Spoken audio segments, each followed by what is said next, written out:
사사기 9장 1절부터 7절까지 말씀 보겠습니다. 우리 화면에 나옵니다. 다 같이 자리에서 일어나셔서 한 절씩 교독하겠습니다. 여룻바알의 아들 아비멜렉이 세겜에 가서 그의 어머니 형제에게 이르러 그들과 그의 외조부의 집에 온 가족에게 말하여 이르되 너희는 세겜의 모든 사람들의 귀에 말하라. 여룻바알의 아들 70명이 다 너희를 다스림과 한 사람이 너희를 다스리며 어느 것이 너희에게 나으냐. 또 나는 너희와 그의 어머니의 형제들이 그를 위하여 이 모든 말을 세겜의 모든 사람들의 귀에 말하며 그들의 마음이 아비멜렉에게로 기울어서 이르기를 그는 우리의 형제라 하고 바알브리 신전에서 은 70개를 내어 그에게 주며 아비멜렉이 그것으로 방탕하고 경박한 사람들을 사서 자기를 오브라에 있는 그의 아버지의 집으로 가서 여룻바알의 아들 곧 자기 형제 70명을 한 바위 위에서 죽였으되 다만 여룻바알의 막내 아들 요담은 스스로 숨었으므로 남으니라. 사람과 밀러 모든 족속이 모여서 세겜에 있는 상수리 나무 기둥 곁에서 아비멜렉을 억누어서 7절 같이 읽겠습니다. 사람들이 요담에게 그 일을 알림해 요담이 그리심산 꼭대기로 가서 서서 그의 목소리를 높여 그들에게 외쳐 이르되 세겜 사람들아 내 말을 들으라. 그리하여야 하나님이 너희의 말을 들으시리라. 아멘. 말씀에 은혜 받아서 인사하면서 하겠습니다. 말씀에 은혜 받으세요. 욕심이 잉태한 적이라는 제목으로 말씀을 나누겠습니다.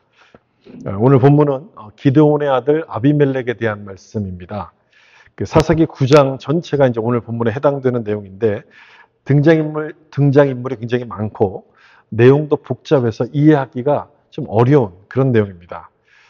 그런데 이렇게 보시면 좀 이해가 쉬워요. 욕심이란 주제로 보시면 이 전체를 이해할 수 한 번에 정리가 됩니다. 욕심을 내는 사람들 그리고 그것을 심판하시는 하나님 이렇게 딱 정리가 돼요.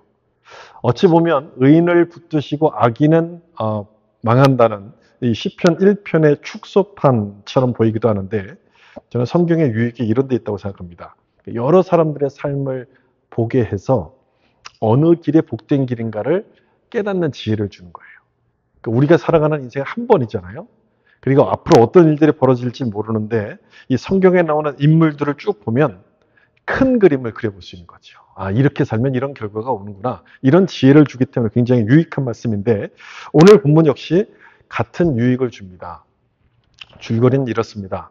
기드온이 사후에 그의 아들 아비멜렉이 왕이 되려고 고향인 세겜 사람들의 힘을 빌어서 70명의 왕자를 죽입니다.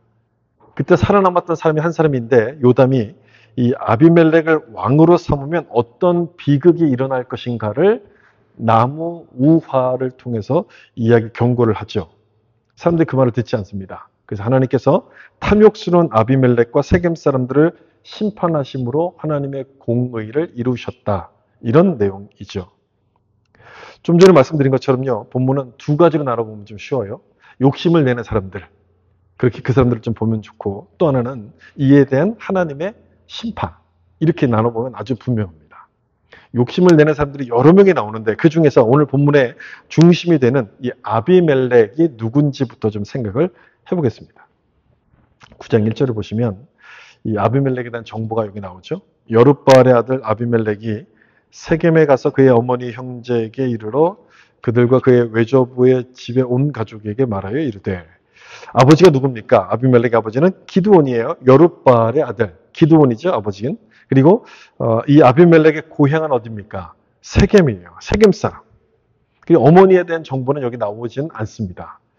그 앞장인 8장 31절을 좀 보시면 여기 나오는데 세겜에 있는 그의 첩도 아들을 낳음으로 그 이름을 아비멜렉이라 하였더라. 어머니에 대한 정보가 여기 나와요. 어머니는 첩이었다라고 기록하고 있어요. 사사기 8장에서 기드온의 아내가 많았다는 표현을 하고 그리고 아들이 70명이라고 기록을 합니다. 그런데 아비멜렉을 낳은 이 여인을 가리켜서는 첩이라고 이렇게 딱 표현해요. 첩이라고 부르는 것은 아내로 말할 수 없었기 때문에 이게 첩이라고 부르는 거죠. 이 아내라는 표현은 합법적인 결혼을 통해서 얻은 그 여인을 말하는 것이지만 첩은 그게 아니었다는 거예요. 그러면 왜 세겜 여인과는 합법적인 결혼을 할 수 없었던 것일까?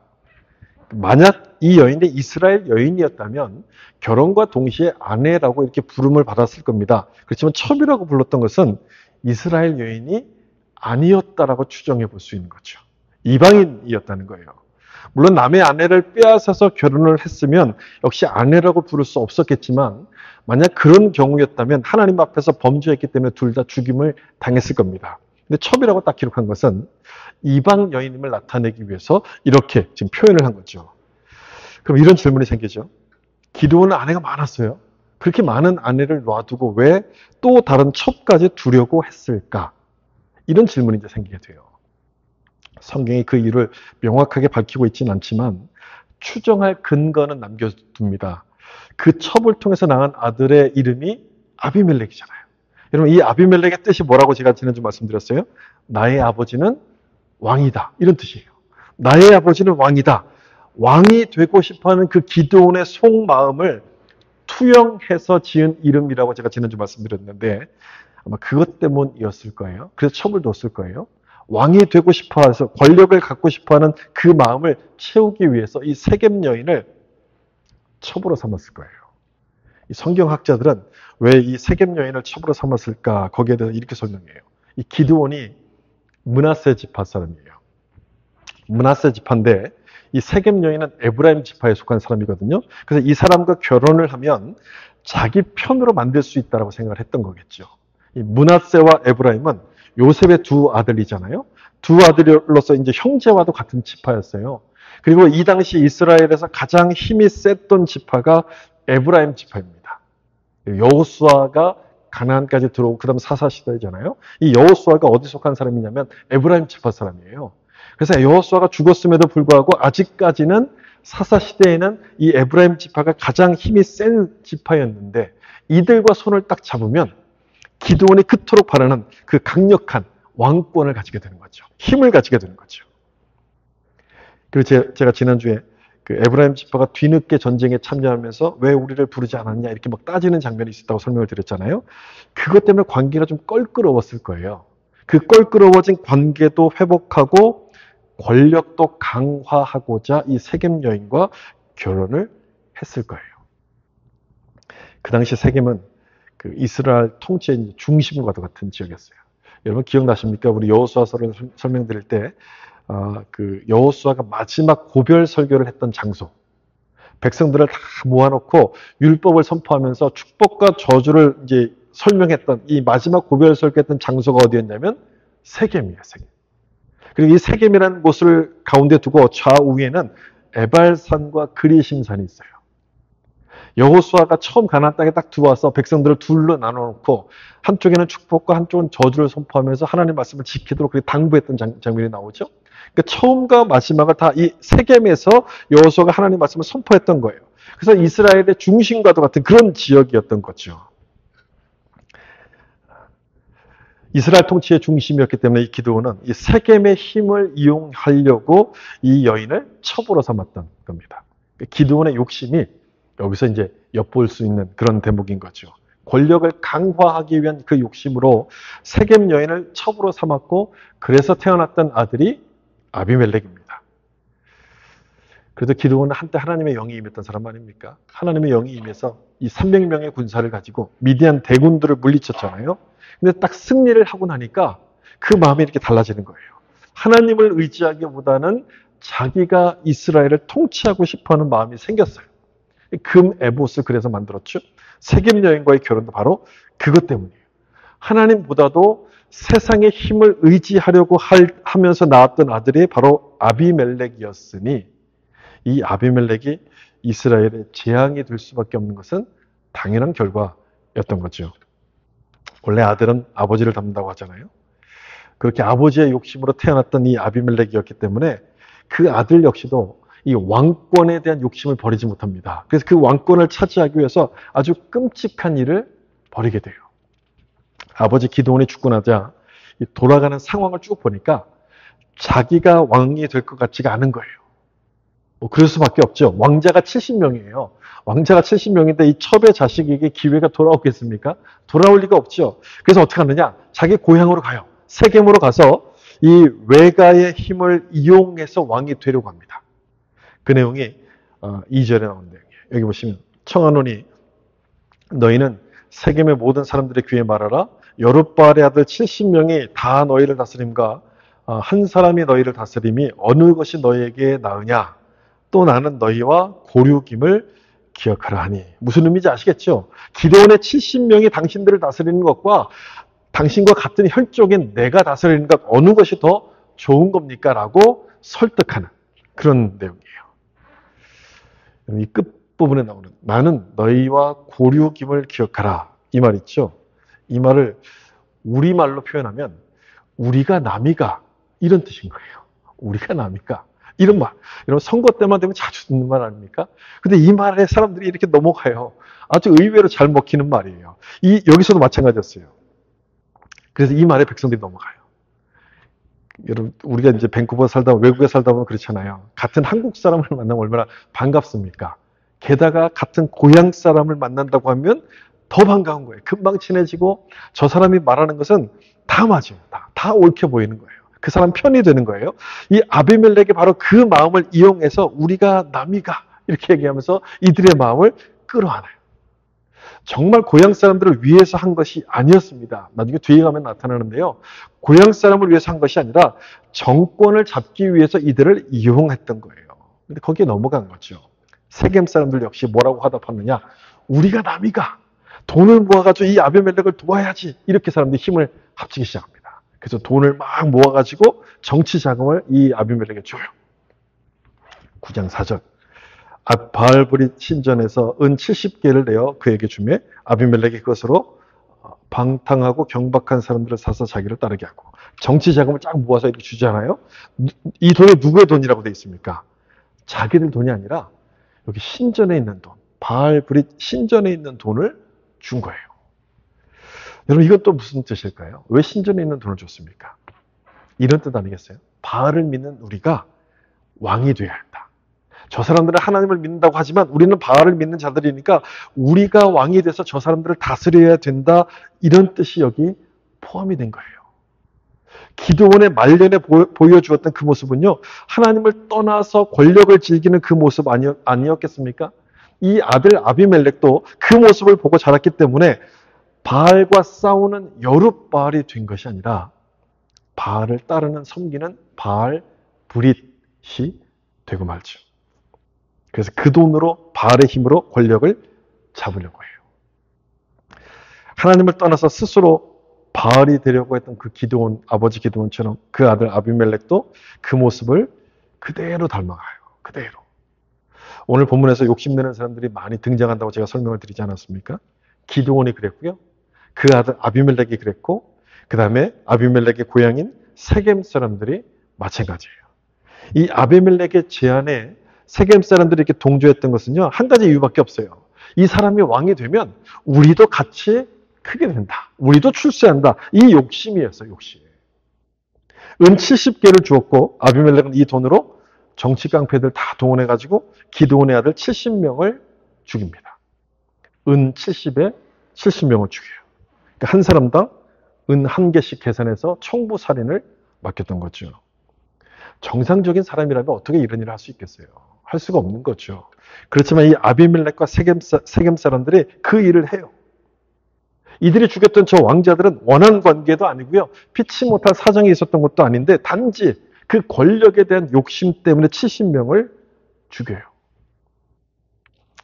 욕심에 눈이 멀면 누구나 다 이렇게 될 수 있다는 것을 보여주는 그런 장면 아니겠습니까? 그렇게 해서 아비멜렉이 왕이 딱 돼요. 그런데 그 장면을 기록하고 있는 9장 6절을 좀 보시면 우리 같이 한번 읽어볼까요? 세겜의 모든 사람과 밀로 모든 족속이 모여서 세겜에 있는 상수리 나무 기둥 곁에서 아비멜렉을 왕으로 삼으니라. 아멘. 아비멜렉이 왕이 되는 장면을 딱 기록하는데 아주 평범한 말씀 같은데 굉장히 중요한 의미가 이 말씀 속에 담겨 있어요. 이 당시의 영적인 상황을 지금 지적하고 싶은, 기록하고 싶은 이 사사기 저자의 그 마음이 여기 담겨 있는 거예요. 세겜과 밀로라고 되어 있죠. 이 밀로와 세겜은 거의 같이 붙어 있어서 같은 동네 사람이라고 보시면 되는데요. 이 세겜에는요, 도피성이 있었습니다. 그러니까 요단강을 중심으로 서쪽과 동쪽에 세 개씩 중요한 지역에 도피성이 있잖아요. 도피성이 있는 곳에는 반드시 레위 사람들이 있어요. 아주 중요한 도시였어요. 세겜도 마찬가지였거든요. 레위인이 있었고 거기 도피성이 있었어요. 이 레위인들이 거기에 살고 있는 세겜 이방인들과 섞여서 살고 있었는데 지금 상황이 어떻게 된 상황이냐? 그 레위인들이 모두가 다 바알에게로 넘어갔다는 것을 지금 보여주는 장면이에요. 레위인들이 있었고 거기에 도피성이 있었으면 하나님을 섬기는 제단이 거기 있어야 돼요.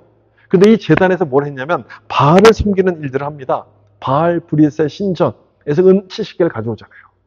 성경 고고학자들은 이곳에 신전이 하나밖에 남아있지 않다고 추정을 합니다. 하나밖에 없었다는 것은 하나님의 제단을 바알을 섬기는 제단으로 바꿔서 사용했었다는 그런 증거였다는 거예요. 이런 모습이 된 거예요. 하나님의 사람들이 다 바알로 넘어가 버렸어요. 왜 그렇게 됐느냐? 그게 좋아 보여서. 제가 앞에서 설명드렸지만 세겜은요.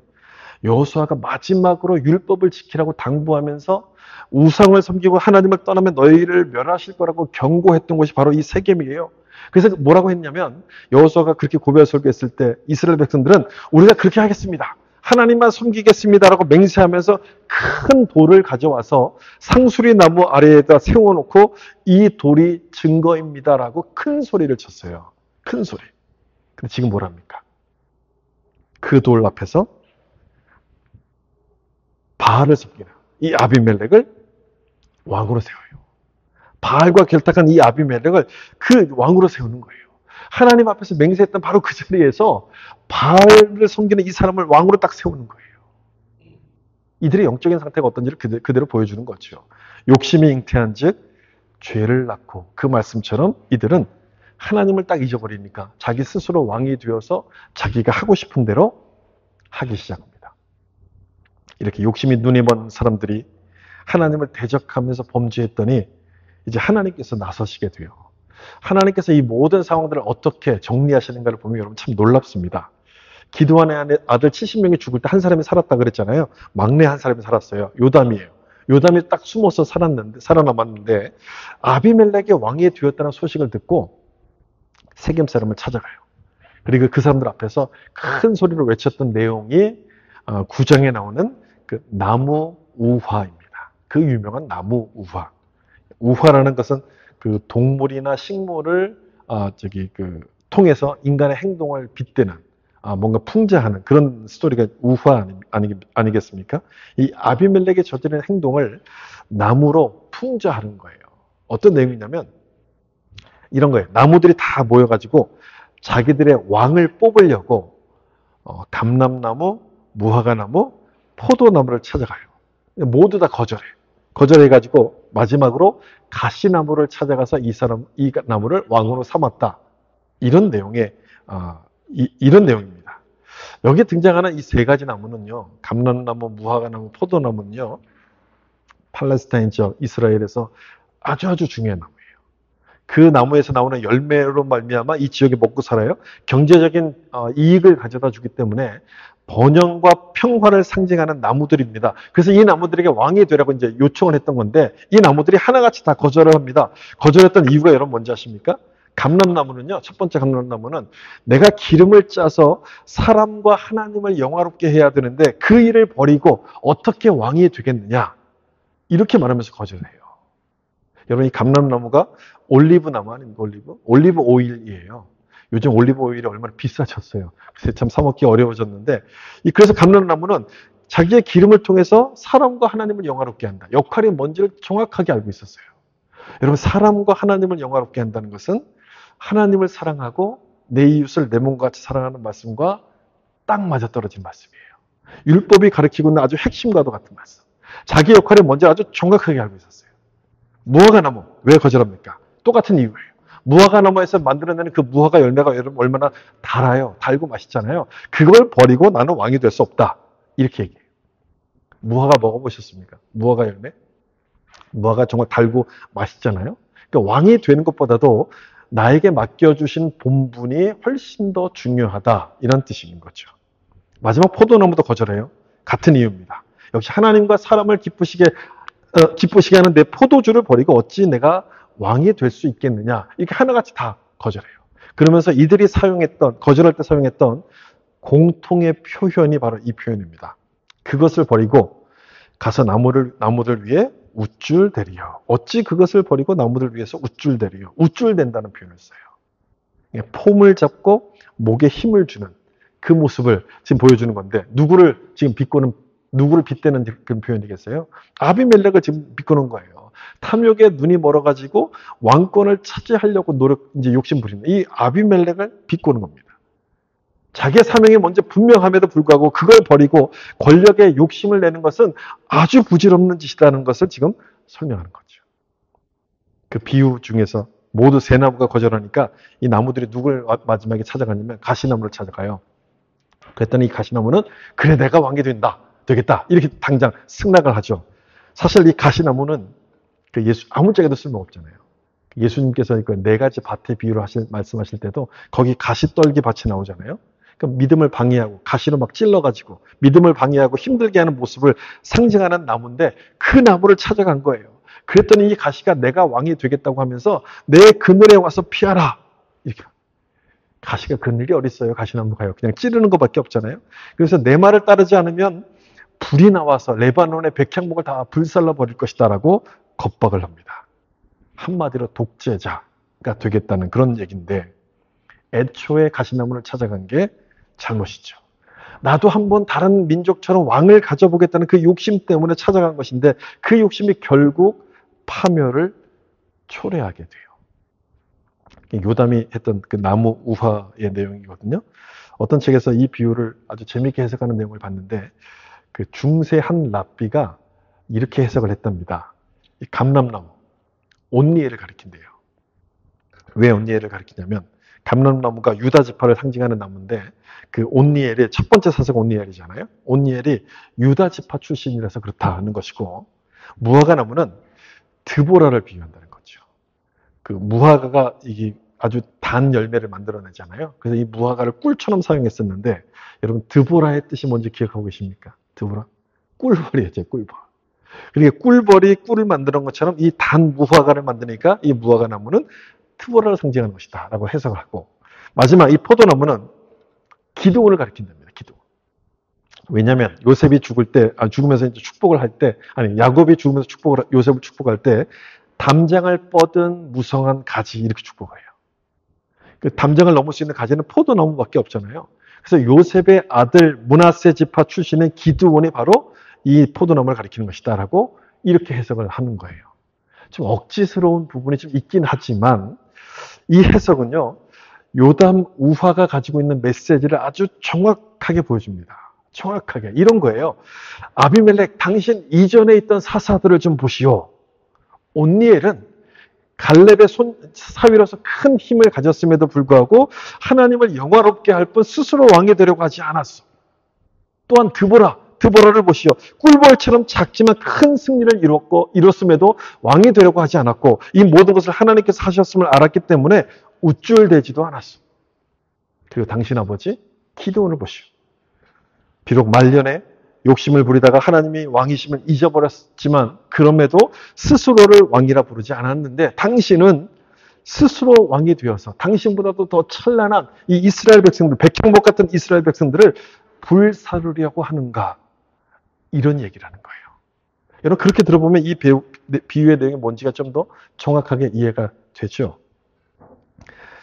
70명의 왕자들이 죽을 때 마지막 막내 요담이 홀로 피할 수 있었던 것은 하나님께서 도우셨던 거죠.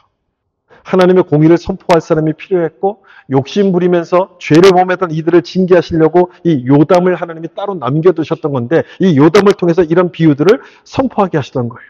따라서 이 요담은요. 아비멜렉과는 달리 자기 사명을 위해서 산 사람이었습니다. 사명을 위해서. 여러분 혼자 살아남았으면 이런 생각이 들 수 있잖아요. 다 형들이 다 죽었는데 나 혼자 뭘 할 수 있겠어? 내 힘으로 뭘 하겠어라고 하면서 포기할 수도 있잖아요. 근데 그렇게 하지 않아요. 자기가 할 수 있는 최선을 다해요. 그냥 소리치는 것밖에 없으니까 사람들을 다 모아놓고 이렇게 비유를 갖고 이제 소리친 거예요. 그리고 이 예언적인 비유를 선포했으니 이제 사람들이 나를 좀 달리 보겠지. 나를 좀 사사로 세우는 것 아니겠는가? 기도원 아버지의 뒤를 이어서 나를 좀 리더로 세우지 않을까? 이런 기대를 할 수도 있었을 텐데 이 요담은요. 이 비유를 딱 선포한 뒤에 사라집니다. 어디에서 나오지 않아요. 예수님의 길을 예비하고 사라졌던 이 세례 요한처럼 이 이후의 요담의 모습은 전혀 나타나지 않아요. 정말 하나님이 원하시는 사람은 여러분 이런 사람 아니겠어요? 이런 사람. 자리에 대한 욕심, 자기 자신에 대한 욕심을 부리기보다는 모든 것들을 하나님께 맡기고 하나님께 순종하려는 사람이라는 것을, 하나님이 기뻐하시는 사람이라는 것을 이 요담을 통해서 우리가 확인하게 되죠. 이 요담의 예언적인 비유대로 아비멜렉의 왕이 딱 돼요. 왕이 돼서 딱 3년을 다스리는데 9장 22절을 좀 보시면 아비멜렉이 다스리는 3년의 기간을 이렇게 표현합니다. 아비멜렉이 이스라엘을 다스린 지 3년에 딱 이렇게 간단하게, 아주 드라이하고 간단하게 표현해요. 대개 사사들이 다스렸던 그 기간은 뭔가 평화로 왔다, 하나님이 은혜를 주셨다, 안정이 됐다 이렇게 표현을 하는 것에 비해서 아비멜렉이 통치한 3년은 딱 이 말밖에 없어요. 다른 사사들의 통치 기간과 같지 않았다는 뜻이에요. 그 요담의 우화에서 가시나무가 내 그늘에 피하라고 이야기하면서 가시를 막 찔렀던 그 모습처럼 이 아비멜렉이 다스리는 3년은 편하지 않았다는 거예요. 뭔가 고통과 불안한 그런 시간이었다는 것을 여기서 좀 보여주고 있는 것이죠.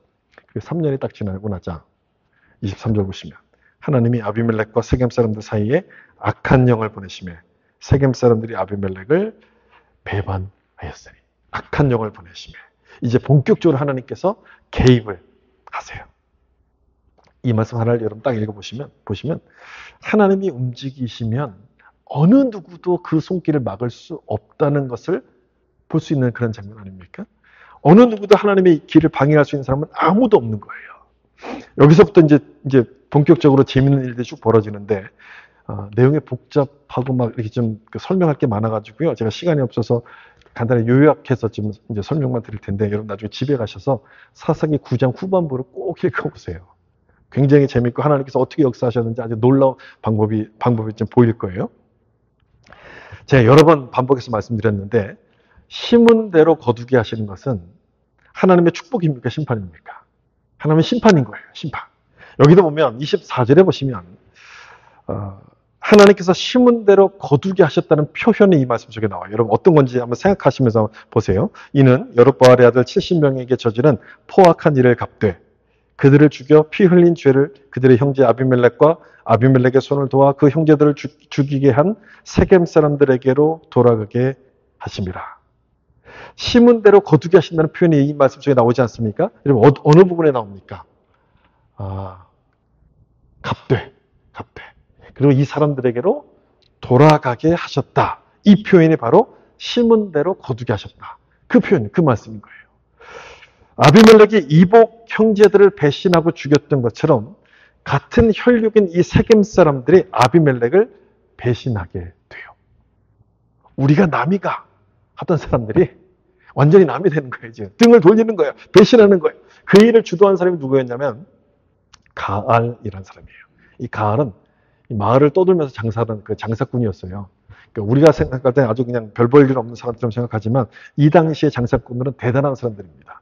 자기 물건, 값비싼 물건이 많았기 때문에 이 물건을 지키기 위해서 무장을 하고 다녔고요. 무리를 지어서 다녔어요. 그래서 이 장사꾼들을 가리켜서 대상이라고 부르는 거예요. 대상. 아라비안 나이트에 나오는 이런 사람들이 대상 아닙니까? 이런 사람들인 거예요. 이 사람들은 여기저기를 다 돌아다녔기 때문에 굉장히 들은 지식이 많습니다. 그리고 그 마을에 딱 도착하면 이 마을 상태가 어떻다는 것을 한 번에 파악하는 능력을 가진 사람들이었어요. 가을의 세겜에 딱 도착했을 때 분위기가 뭔가 심상치 않다는 걸 딱 한 번에 파악합니다. 그래서 이 세겜 사람들을 선동하기 시작해요. 내가 이 사람들을 통해서 뭔가를 좀 해야지 라고 선동하기 시작해요. 뭐라고 선동했냐면 이렇게 선동해요. 여러분 우리 세겜 사람들이 어떤 사람들입니까? 우리가 왜 아비멜렉을 섬겨야 됩니까? 라고 선동하기 시작해요. 우리가 왜? 라고 이야기해요. 우리가 라고 말하는 걸 보면 가알은 세겜 사람이 틀림없어요. 아비멜렉은 외가 쪽만 세겜이잖아요. 반쪽만 세겜인데 이 가알은 순수한 세겜 사람이었던 것 같아요. 그래서 이 가알이 이 세겜 사람들을 선동하는데 이 선동하는 모습을 보면 아비멜렉이 세겜을 선동했던 그 모습과 아주 똑같습니다. 데자뷰를 보는 것 같아요. 우리가 남이가로 선동했는데 이 마찬가지로 가알도 우리가 남입니까? 우리가 힘을 합쳐야 됩니다라고 선동하기 시작해요. 그런데 이 말에 세겜 사람들이 또다시 넘어가요. 이 지조도 없고요. 그 의리도 없고요. 충성도 없어요. 이 사람들은요. 그냥 욕심을 따라 사는 사람들은 다 그래요. 자리만 준다고 하면 그냥 가요. 자기 신념하고 아무 상관도 없어. 그냥 가는 거예요. 그래서 가알과 손잡고 반란을 일으키는데 이 소식을 아비멜렉이 들어요.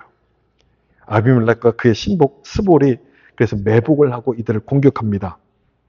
아비멜렉이 승리해요. 막 놀라서 도망가니까 세겜 사람들이 도망가다가 세겜 망대로 딱 숨어요. 그래서 이 아비멜렉이 그 세겜 망대 밑에다가 불을 질러서 거기에 숨은 사람들을 다 죽입니다. 다 죽입니다. 자기 같은 혈육이에요. 그리고 같은 바알을 섬기는 같은 신앙을 가진 사람이었음에도 불구하고 가차없이 죽여요. 우리가 남이가 하던 사람들인데 다 죽여요. 여러분 요담의 예언대로 가시나무에서부터 불이 나와서 이들을 다 태워버리지 않습니까? 참 잔인한 모습이죠. 욕심에 눈이 멀면 이렇게 돼요. 형제고 동족이고 없어요. 가리지 않고 다 죽일 정도로 참 잔인해지는데 이런 아비멜렉을 하나님께서 그냥 두시겠습니까? 두실 리가 없죠. 마지막으로 이제 아비멜렉에 대한 하나님의 심판이 이루어지는데 거기서 살아남고 또 도망간 사람들이 있었어요. 데베스로 도망간 사람들을 잡으려고 아비멜렉이 거기로 가요. 거기에도 망대가 하나 있었고 도망간 사람들이 그 망대로 다 이제 올라가서 숨었어요. 어떻게 했을까요? 한번 해봤잖아요. 앞에서. 세겜에서 한번 해봤기 때문에 여기서도 똑같은 방법을 사용해요. 그런데 한번 했기 때문일까? 그래서 방심했던 탓일까? 망대에다 불을 놓으려고 가는데 너무 가까이 간 거예요. 너무 가까이 갔을 때 망대 위에서 한 여인이 맷돌 윗짝을 딱 던졌는데 그 돌에 맞아서 머리가 깨져서 쓰러집니다. 참 허무하죠. 아비멜렉의 뜻은 내 아버지는 왕. 이런 위대한 엄청난 이름을 가진 이 아비멜렉이 이름도 없는 한 무명 여인의 돌에 맞아서 쓰러져요. 그것도 칼도 아니고 활도 아니고 창도 아닌 집에서 쓰는 맷돌에 맞아서 쓰러져요. 여러분 이 모습이 아비멜렉의 최후예요. 왕이 되려고 그렇게 욕심을 불려서 그 자리까지 올라갔던 아비멜렉의 최후가 바로 이 모습이에요. 여러분 사사들의 온전치 못한 모습이 기드온 때부터 시작됐다고 제가 말씀드렸죠. 기드온은 사사였음에도 불구하고 하나님을 떠나서 왕처럼 살고 싶어 했던 이 탐욕의 사람이었습니다. 오늘 본문은 그 탐욕의 결과가 무엇인지를 보여주는 거예요. 그 결과로 욕심에 치중하다 이 모든 기드온의 집안 전체가 다 몰락해 버렸다는 것을 아비멜렉을 통해서 보여주고 있어요. 여러분 드보라 때도 적장 시스라가 누구의 손에 죽습니까? 무명 여인의 손에 죽지 않습니까? 그것과 마찬가지로 여기서도 자기 스스로 높아져서 왕이 됐던 이 아비멜렉이 무명 여인의 손에 참 허무하게 끝나버려요. 참 비참하게 그 인생이 한 번에 다 몰락해버리고 말아요. 여러분 이 아비멜렉의 인생을 보면서 여러분들 무슨 생각이 드십니까? 저는 이 말씀이 생각났어요. 같이 한번 읽어볼까요? 욕심이 잉태한 즉 죄를 낳고 죄가 장성한 즉 사망을 낳나니라. 딱 이 말씀 그대로 아니겠습니까? 아비멜렉의 최후를 보면 최후의 모습은 어쩌다가 그렇게 된 것이 아니라 당연한 결말이었어요. 욕심과 탐욕에 사로잡혀 있었기 때문에 당연한 결말이었어요. 그리고 어느 누구든지 욕심을 따라서 살다 보면 똑같은 결말을 피할 수 없다는 것을 우리 가운데 보여주는 샘플과도 같은 그런 인생이에요. 왜 그러냐? 왜 욕심을 따르는 그런 것이냐? 욕심은요, 나의 본분을 잊어버리게 합니다. 그리고 헛된 꿈을 꾸면서 살도록 만들어요. 그래서 나를 이기적인 사람으로 만들어서 하나님의 말씀에 거스르게 불순종하게 만들어요. 예수님께서는 하나님을 사랑하고 내 이웃을 내 몸과 같이 사랑하라. 이 두 가지가 율법을 완성하는 거라고 말씀하셨음에도 불구하고 욕심은 그것과 정반대로 나를 사랑하게 만들어요. 그래서 내가 누군지를 잊어버리고 내가 하고 싶은 대로 하면서 다른 사람들을 이용하게 됩니다. 그래서 결국 어떻게 됩니까? 나도 망하게 되고 이 말씀처럼 자기도 망하게 돼요. 욕심이 잉태한 즉 죄를 낳고 그 다음에 사망을 일으키게 되는 나도 망하게 되고 다른 사람도 망하게 돼요. 요담의 그 비유에 나오는 그 나무 가시나무가 바로 그런 것 아닙니까? 가시나무는 사람들을 지배하고 통치하려고 가시로 막 남을 찔렀어요. 남을 파괴하는 것뿐 아니라 결국 자기 자신도 파괴되는데 그 모습이 욕심을 따라 살았던 아비멜렉의 모습이었습니다. 그러므로 우리는 예수님의 말씀에 귀를 기울이셔야 돼요. 누가 저길 갔더니 돈을 벌었다 성공했다더라. 여러분 그런 데 귀 기울이지 마시고요. 비트코인 샀더니 뭐 1억이 넘었다더라. 그런 데 귀 기울이지 마시고요. 우린 주님의 말씀에 귀를 기울이셔야 돼요. 뭐라고 말씀하시는가? 나를 위하여 자기 목숨을 잃는 자는 얻을 것이요. 누구든지 으뜸이 되고자 하는 자는 종이 되어야 하리라. 이렇게 주님 말씀하셨어요. 여러분 욕심을 따라가다 비극적인 삶을 살았던 아비멜렉을 보면서 우리는 어떻게 살아야 되는 거겠습니까? 사랑하는 성도 여러분, 욕심의 유혹을 이기고 주님 말씀에 순종하심으로 포도나무, 무화과나무, 감람나무처럼 하나님께 영광을 돌리는 자들이 될 수 있기를 예수님의 이름으로 축원합니다.